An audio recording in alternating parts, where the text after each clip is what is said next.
Welspun foundation आणि स्वयंशिक्षण प्रयोग यांच्या संयुक्त विद्यमाने सुरू असलेल्या न्यूट्रिशन प्रकल्पाअंतर्गत पिंपळगाव येथे महिलांनी घेतलेल्या उपक्रमांची पाहणी करण्यात आली। बीसीआयच्या सपना विंगसेत मॅडम, वेल्सपनचे Deepak Khande DGM, sustainable farming project Santosh Deshmukh, organic farming programme manager Sachin Shende, field facilitator व स्वयंशिक्षण प्रयोगचे फील्ड ऑफिसर ज्ञानेश्वर नावडकर यांच्या उपस्थितीत हा आढावा घेण्यात आला। महिलांनी परसबाग, गांडूळ खत निर्मिती, अझोला लागवड, सखी अन्न सुरक्षा शेती, सेंद्रिय शेती, स्वच्छता मोहीम, गाव विकास आराखडा यासारख्या विविध उपक्रमांमध्ये सहभाग घेतल्याचे पाहुण्यांनी अनुभवले। गावातील महिलांमध्ये झालेला सकारात्मक बदल पाहून पाहुण्यांनी त्यांच्या कामाचे विशेष कौतुक केले। या भेटीत गाव लीडर छाया केंढे, आशा वर्कर मिनल खेळपांडे, अंगणवाडी सेविका शालू केंढे, प्रेरिका रुपाली नागतोडे, उद्योग सखी प्रतिभा नागतोडे, लीड फार्मर सुनीता केंढे व इतर महिलांचा सहभाग विशेषत्वाने लक्षवेधी ठरला। हा उपक्रम महिलांच्या आर्थिक व सामाजिक सक्षमीकरणाचा दिशादर्शक ठरतो आहे।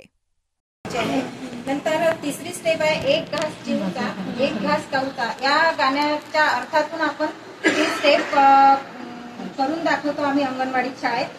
आणि नंतर आपले जे हे मनगट आहे हे पण चौथी स्टेप आहे, दोन्ही हाताचे करायचे आहे। प्रत्येक स्टेप हे 10 वेळा करायचे आहे। नंतर हा आपला अंगठा असते, या अंगठ्याच्या पण कोपऱ्यामध्ये भरपूर सारा मळ असते। अंगठा असा न घासता असा खाली म्हणजे खालच्या दिशेने घासायचा, म्हणजे जे हे मळ आहे हा खाली दोन्ही हाताचे आपल्याला अंगठ्याशी स्वच्छ करून घ्यायचे आहे। नंतर आईच्या हातात बांगड्या, बाबांच्या हातात घड्याळ। या म्हणजे ज्या गाण्याचा अर्थ लवकर आपल्या लक्षात येते, म्हणजे हे पण मनगट आपले स्वच्छ झाले आहे। यानंतर मी हात पुन्हा डबल पाण्याने स्वच्छ पाण्याने धुवून घेणार।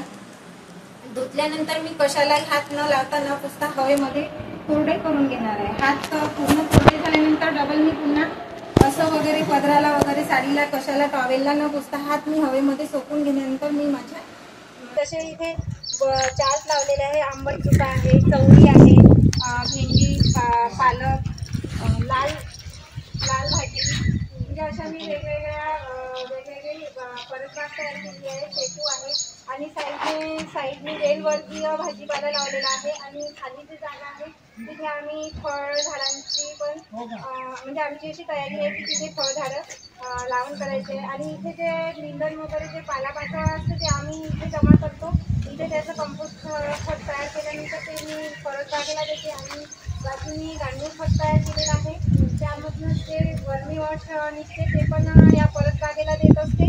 आणि गांडूळ खताचा पण उपयोग आम्ही या परसबागेत केला असतो।